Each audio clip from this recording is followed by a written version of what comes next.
섬김과 어울림의 사람들 비전 장로교회. 요셉의 주인은 요셉을 잡아서 감옥에 가두었다. 그곳은 왕의 제수들을 가두는 곳이었다.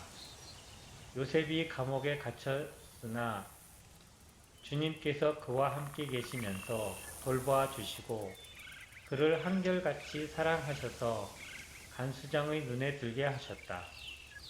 간수장은 감옥 안에 있는 죄수를 모두 요셉에게 맡기고 감옥 안에서 일어나는 온갖 일을 요셉이 혼자 처리하게 하였다. 간수장은 요셉에게 모든 일을 맡기고 아무것도 간섭하지 않았다. 그렇게 된 것은 주님께서 요셉과 함께 계시기 때문이며 주님께서 요셉을 돌보셔서 그가 하는 일은 무엇이나 다 잘 되게 해주셨기 때문이다. 말씀 읽는 사람들 비전 장로교회 시편 25편 9절에서 마지막 절 한 절씩 읽겠습니다. 겸손한 사람을 공의로 인도하시며 겸비한 사람에게는 당신의 뜻을 가르쳐 주신다.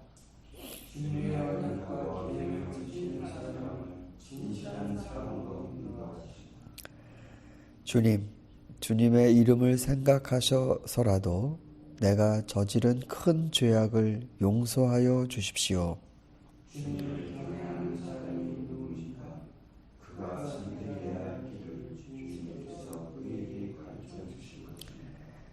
그가 한 생애를 편안히 살 것이니 그 자손이 땅을 유업으로 받을 것이다.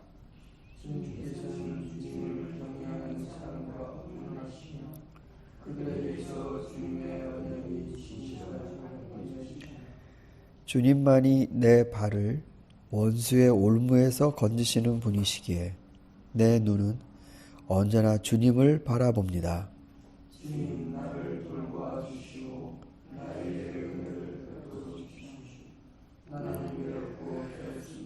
내 마음의 고통에서 벗어나게 해주시고 나를 이 아픔에서 건져 주십시오.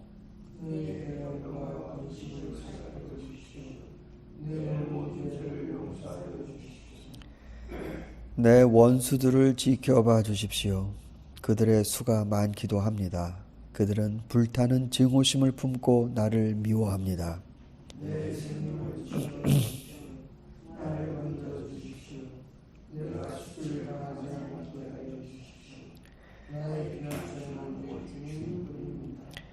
완전하고 올바르게 살아가도록 지켜주십시오. 주님, 나는 주님만 기다립니다. 하나님, 이스라엘을 모든 고난에서 건져주십시오. 이 시인은 배우기를 간절히 바라고 있습니다. 하나님을 기다리지만 그 기다림이란 공중에 뜬 시간이 아니라 하나님을 배우는 시간이기를 소망하고 있습니다. 그리고 이 시에는 하나님 저를 좀 용서해 주십시오라는 기도도 드리고 있습니다. 그런데 우리들이 흔히 회개 기도를 합니다만 하나님 정말 잘못했습니다. 용서해 주십시오 라고 하는데 이 시인은 주님의 이름을 위해서라도, 그러니까 주님 자신을 생각하셔서라도 저를 용서해 주십시오라고 기도합니다. 그러니까 하나님이 이스라엘 백성을 왜 봐주시고 왜 그들을 용서하셔야 되는가? 그들이 정말 돌아오거나 뉘우치거나 하나님 앞에 마음을 다잡거나 그래서 용서해 주시는 그런 식의 프로세스이기보다는 하나님 당신의 이름을 위해서라도 용서해 주십시오. 사실 이거는 모세의 중보기도이기도 했습니다. 이스라엘 백성이 하나님 앞에서 너무나 완고하게 말을 안 듣고 정말 실망스러운 모습을 많이 보여드렸을 때 하나님이 내가 이거 다시 다 처음부터 시작해야겠다. 다 멸해버리고 처음부터 시작해야겠다. 이런 마음 가지실 때 모세가 하나님께 중재의 기도를 드립니다. 그때 참 재미난 것이 하나님, 이들이 배우고 깨달으면 돌아올 수 있습니다. 하나님 좀 기회를 더 주십시오. 이런 식으로 기도를 하는 게 아니고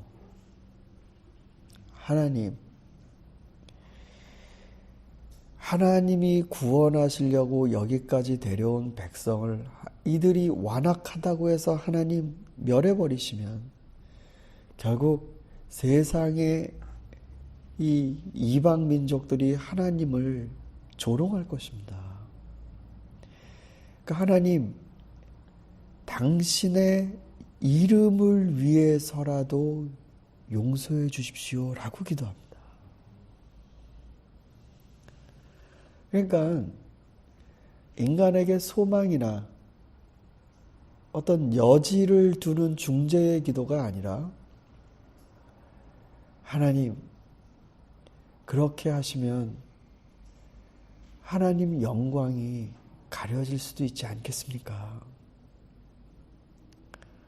그렇게 모세가 중재 기도를 해서 하나님의 뜻을 돌이키셨습니다.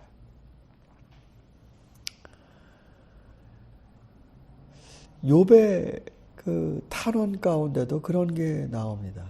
그러니까 친구들과 이제 이 논쟁을 펼치잖아요. 친구들은 너가 하나님 보시기에 불의한 일을 했기 때문에 네가 이 고생을 당한 거다. 근데 욥은 내가 그런 일을 해서 이런 고난을 당한 게 아닌데 좋다. 니네들 말처럼 그랬다고 한번 쳐보자. 내가 악한 게 정말로 하나님께 어떤 그 해라도 드릴 수 있을까? 그 높으신 하나님, 그 절대자께서 내가 악하다고 해서 불의한 일을 했다고 해서 그분에게 하등에 영향 주거나 그분을 괴롭힐 게 뭐가 있겠느냐. 그렇게 말을 한 적이 있습니다. 그러니까 회개의 기도를 하는데 나라는 인간이 돌이켜서 하나님을 다시 기쁘게 해드릴 가능성을 놓고 회개를 하는 게 아니라 아버지, 죄인이 죄인이지 않습니까? 주님의 영광을 위해서라도 이 죄인에게 베푸시는 사랑을 주님 꺾지 마시고 기회를 주십시오. 하나님의 이름을 기억하셔서 용서해 주십시오. 이거는 사소한 것 같지만 신앙의 내면 의식 가운데 이게 하나님에 대한 존재감이 좀 다른 겁니다. 인간에 대한 포션이 크면 클수록 이런 기도는 쉽게 나올 수가 없습니다. 하나님의 공의와 진리에 따른 처벌, 그것 외에도 아버진 인자와 선하심이 넘치지 않으십니까? 죄인을 용서해 주시고 기억하지 말아 주십시오. 그 죄를. 그렇게 기도를 드렸습니다. 그리고요, 이 시인이 이 마지막 후반절에서까지도 계속 하나님께 가르쳐 주십시오라고 하는데 한 가지입니다. 뭘 배우기를 원하냐면 하나님의 뜻입니다. 하나님의 뜻을 배우기를 원합니다. 근데 여러분 보십시오. 우리가 기도를 해서 하나님의 뜻을 알고 싶어 하거나 말씀을 읽으면서 이것이 오늘 나한테 하신 하나님의 말씀이구나. 이렇게 해서 우리는 하나님의 뜻과 어쨌든 접촉이 됩니다. 그래서 하나님의 뜻은 이 뭐라고 그럴까요? 계시라는 성격이 굉장히 강하죠.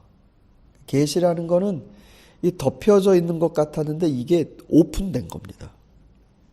그러니까는 즉시적이죠. 뭔지 알고 확인하고. 근데 지금 이 시편 25편의 시인은 그게 계시의 대상으로서의 하나님의 뜻이 아니라 하나님의 뜻이 배움의 대상이 되고 있습니다. 이게 여러분 의미가 깊습니다. 예를 들어서 야곱이요. 자기 인생을 살아가는데 벽들을 만납니다. 그때마다 하나님 어디로 가야 됩니까? 또 하나님이 나타나셔서 어디로 가라 말씀도 해주십니다. 그런데 하나님의 뜻을 알게 된 그 계시, 그 계시는 그를 인도해 가긴 하지만 하나님의 궁극적인 야곱을 향한 뜻은 하나님의 뜻을 배우는 것입니다. 이게 무슨 뜻이냐면요. 오더가 내려오는 대로 코스를 A 코스, B 코스, C 코스에서 마지막 데스티네이션까지 컨트롤해가는 길이 아니라 그 스스로가 하나님의 길을 배워서 A로 가라, B로 가라, C로 가라가 아니라 그가 그 스스로 그거를 찾아가는 것. 이건 엄청난 차이가 있는 겁니다. 예수님도 이 포인트를 지적하셨습니다. 십자가를 지시기 전 제자들과 마지막 만찬을 가지지 않으셨습니까? 그때에 예수님께서 이제 더 이상 너희를 종이라고 하지 아니하고 내 친구라고 부르겠다. 종은 계시를 지시로서 받습니다. 그러니까 종은 주인이 왜 이걸 하시려고 하는지 그렇게 거기에 대해서 알 필요가 없고 책임도 없어요. 그냥 시키는 거 그대로 하기만 하면 됩니다. 그런데 예수님이 그런 식의 순종이 아니라 제자들에게 너희들은 이제 내가 뭘 하려고 하는지 아니까 이제 종이 아니다 라고 말씀하셨단 말입니다. 하나님의 계시를 지시라는 것으로서 필요한 사람이 있고요. 내 인생에 내 스스로가 걷기 위해서 필요한 배움의 길로서 만나는 사람이 있습니다. 이 시인은 하나님의 뜻을 지금 가르쳐 달라고 합니다. 뭔지 알려주십시오. 그게 아니라 배우고 싶어 합니다. 여러분, 배우는 게 쉽겠습니까? 아니, 가르치는 게 쉽겠습니까? 아니면은 선포하는 게 쉽겠습니까? 선포하는 걸 캐리그마라고 합니다. 이렇게 이제 여러분 청중이 있고 앞에 스피커가 있어서 그 사람이 말을 해서 이제 듣고 그거를 반응할 사람 반응하고 비판할 사람 비판하고. 어찌 보면 선포는 그 불특정 다수를 향해서 그냥 씨를 샥 뿌리는 겁니다. 그 밭에 따라서 받을 사람 받고 말 사람 말고. 그런데 가르침이라는 건 다릅니다.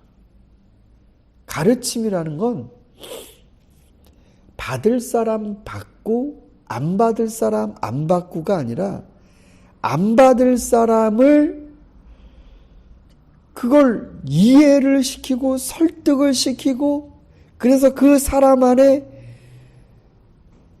받아야 되는 당위를 스스로 느끼게끔 하는 그 일련의 과정이 뒤따라가야 됩니다. 선포는 공간과 시간에 있어서 굉장히 짧습니다. 순간적이고요. 그러나 가르침과 배움은 이건 굉장히 깁니다. 그런데 우리들의 악한 인간의 성향, 이것을 바꾸는 것은 가르침입니다. 사람들이 예수님께서 마지막으로 맡겨주신 대위임 명령, 너희는 사마리아와 땅끝까지 가서 복음을 전하라. 그거를 선포로 알고 있습니다. 선포. 예수 믿으십시오. 예수 믿으십시오. 미전도 종족에게 가서 선포하는 것. 그런데 선포만 있지 않아요. 그 마지막 위임 명령을 보시면 한번 보십시오. 마태복음 28장을 한번 가보십시오.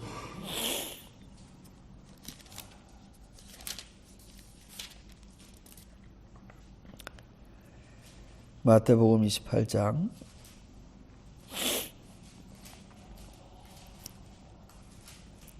18절에서 20절입니다.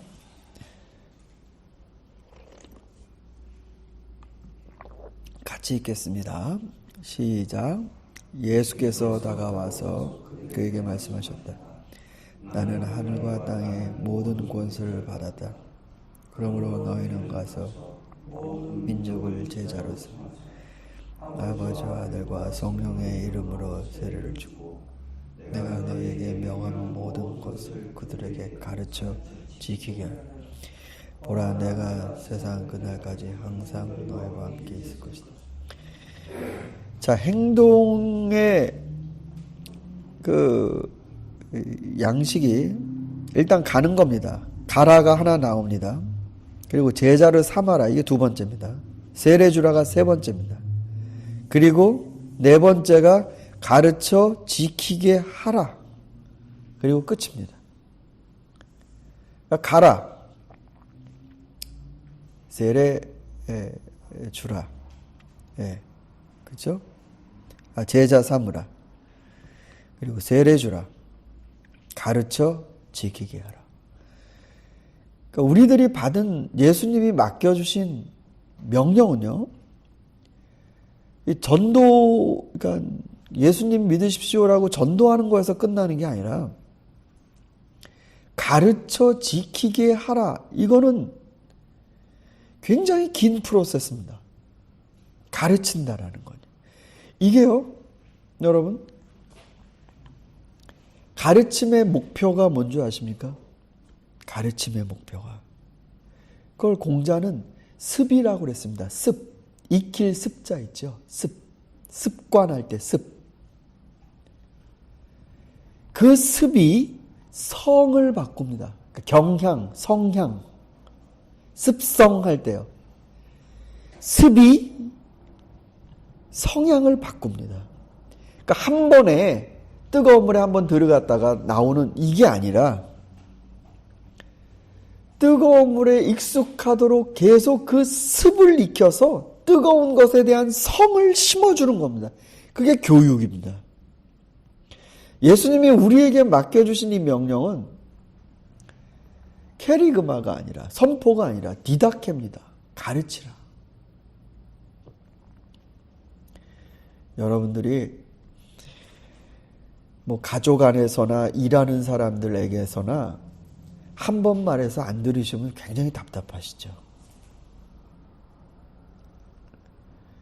인생을 우리는 지시로서 이해하며 살아가고 있기 때문에 그럽니다. 그러니까 알려주면 다 안다라는 그 지시적 행동 가치관을 갖고 있는 겁니다. 인폼 주면 그렇게 한다. 그러나 인간은 여러분 지시적 행동에 따르는 그런 그게 아니에요. 그거를 반복적으로 습하도록 가르쳐 줘야 됩니다. 근데 우리가 그거에서 실패합니다. 한두 번 말해서 안 들으면은 뭐 포기하거나 심지어는 뭐 사람을 바꾸거나. 근데 하나님께서 우리들을 가르쳐 주시는데 한두 번 말해서 안 들으면 그냥 호적에서 팥버리시고 뭐 그러지 않으세요. 하나님이 우리를 가르쳐 주실 때 포기하지 않으십니다. 저는 어떻게 해서 하나님을 거룩하게 생각하고 사랑할 수 있는 그런 성이 생길 수 있을까? 그거는 무수히 반복되는 인생의 하나님의 가르침에서 나온다고 봅니다. 우리를 포기하지 않으시고. 그래서 굉장히 신앙생활은 어쩌면 반복입니다. 반복. 우리가 이 새벽 제단을 매일 쌓는 것처럼 반복입니다. 그러나 이 반복이 여러분 덧없이 그냥 아무 생각 없이 학교에 그 도시락 싸갖고 가방 매서 보냈다고 애가 배워갖고 오는 거 아니잖아요. 그걸 반복하지만 애가 안 배워갖고 오잖아요. 그런데 여러분 학생에게 정말 중요한 게 뭐냐면 겸손입니다. 오늘 우리 25편에서도 그게 분명히 선언됩니다. 9절에 보시면 겸손한 사람을 공의로 인도하시며 겸비한 사람에게 당신의 뜻을 가르쳐 주신다. 그러니까 이 습이라는 반복 과정에 우리가 참여합니다. 예를 들면 여러분의 이 새벽 제단을 보십시오. 얼마나 여러분이 많은 시간들을 반복해서 이 시간에 나오십니까? 근데 이 반복하는 것 가운데 이것이 제대로 된 하나님 앞에서의 내 성향을 변화시키는 과정으로 가려면 겸손해야 됩니다. 그 사람이 배웁니다. 가방 메고 도시락 갖고 학교 갔다고 배우는 거 아닙니다. 겸손해야 배웁니다. 자기가 모르는 거 하나 알아갖고 오는 거, 틀리는 거 또다시 틀리지 않으려고 노력하는 거, 아니 그게 우등생 아니에요. 뭐 만점을 맞아서가 아니라 삶을 다부지게 살지 않습니까? 전 그게 배움이라고 생각합니다. 우리들이 반복하는 신앙생활, 기도생활, 예배생활, 그것 가운데도 겸손하지 않으면 제대로 된 성으로 이어지는 습관으로 가지 않습니다. 말을 정리하면요, 우리는 아침마다 하나님 앞에 겸손을 훈련하는 것입니다. 여러분이 이 새벽 제단을 통해 가정으로 돌아가시고 일터로 돌아가시고 그 어떤 일을 만날 때 하나도 바뀌지 않는 여전히 삶은 교만하게 산다면 여러분의 이 공을 들이는 이 새벽의 귀한 습관은 여러분 참 길고도 험난한 과정이 되고요. 책가방에 책은 잔뜩 들었는데 결국은 공부를 하지 않아서 성적은 맨날 이 뒷꼬랑지에 있는 학생들처럼 우리들의 신앙생활도 그렇게 될 것입니다. 하나님이 나에게 가르쳐 주십시오라고 할 때에 겸손해야 합니다. 아니, 배우려면 당연히 겸손해야 되지 않겠습니까? 이 새벽에 여러분 정말로 거룩하신 성도로 한 발짝 한 발짝 주님 앞에 다가서시기 위해 다른 귀중한 은혜들이 많이 있지만 특별히 여러분이 새벽 제단을 쌓으시는 순간순간마다 나는 오늘 무릎 꿇는 법을 배우러 왔다. 겸손을 배우러 왔다. 하나님 앞에 배우기 위하여 내 마음을 낮추는 훈련을 하는 것이 이 시간의 가장 중요한 기초다.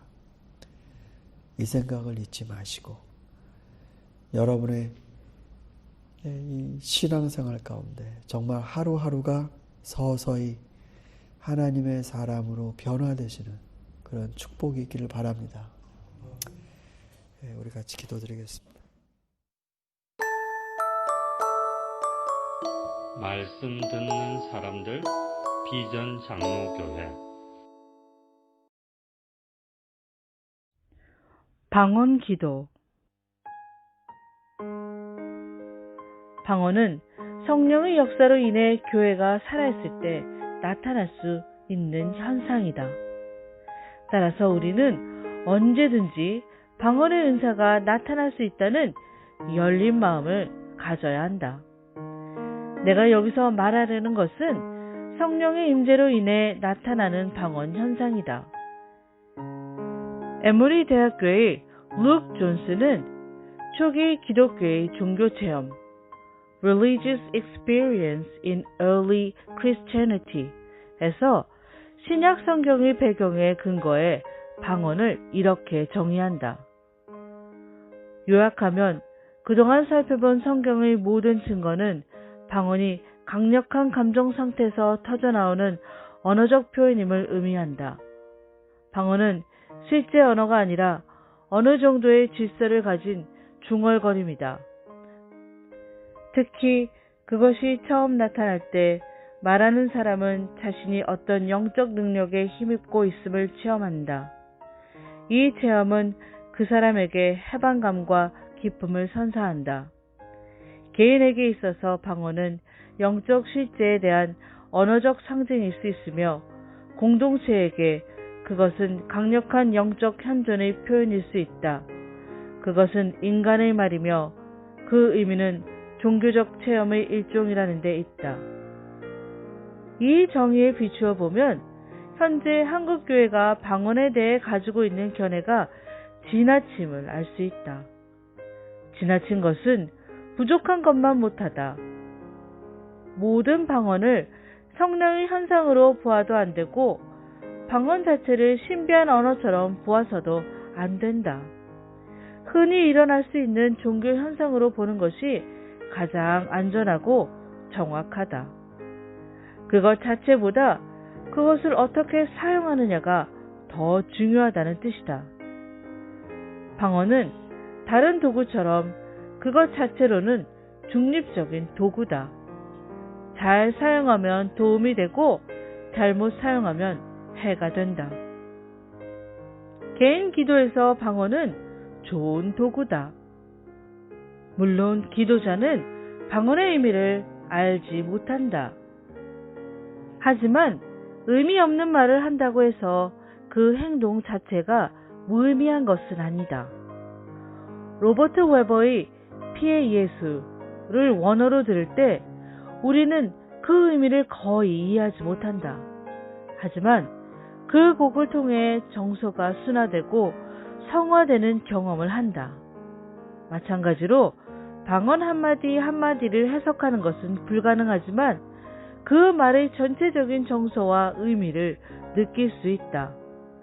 방언 기도를 할 때 기도자는 성령이 자신을 대신해 기도하신다는 것을 느낌으로써 존슨이 말한 영적 해방감과 기쁨을 누릴 수 있다. 방언은 개인적인 경건의 도구로 사용할 때 가장 큰 효력을 발휘한다.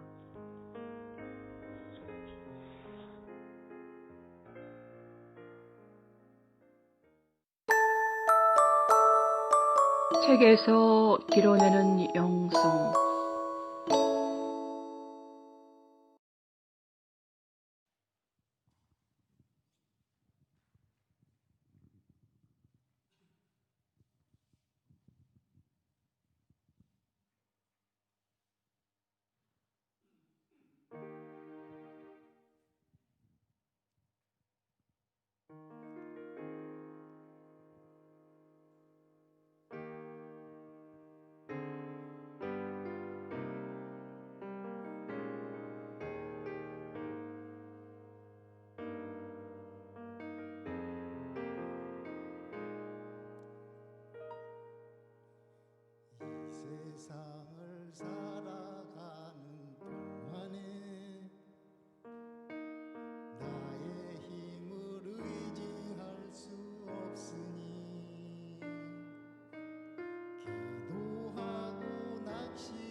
주께서 참 소망이 되심이라. 하나님의 꿈이 나의 비전이 되고 예수님의 성품이 나의 인격이 되고 성령님의 권능이 나의 능력이 되길 원하고 바라고 기도합니다.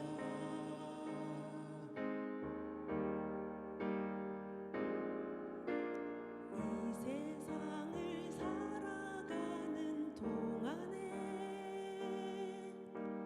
나의 힘을 의지할 수 없으니 기도하고 낙심하지 말 것은 주께서 참 소망이 되심이라. 주의 길을 걸어가는 동안에 세상에 것 의지할 수 없으니 감사하고 낙심하지 말 것은 주께서 참 소망이 되심이라. 하나님의 꿈이 나의 비전이 되고 예수님의 성품이 나의 인격이 되고 나의 능력이 되길 원하고 바라고 기도합니다.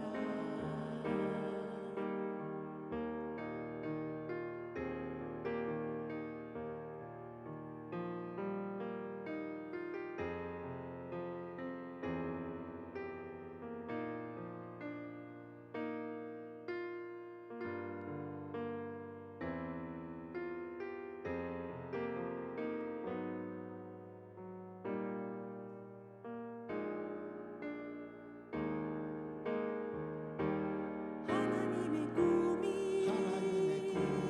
나의 비전이 되고 예수님의 성품이 나의 인격이 되고 성령님의 권능이 나의 능력이 되길 원하고 바라고 기도합니다. 하나님의 꿈이 나의 비전이 되고 예수님의 성품이 나의 인격이 되고 성령님의 권능이 나의 능력이 되고 합니다. 바라고 기도합니다. 원하고 기도합니다.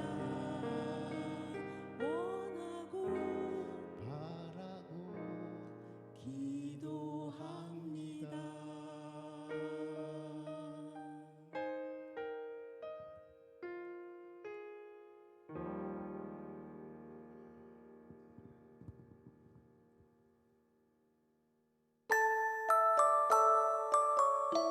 찬송하는 사람들 비전 장로 교회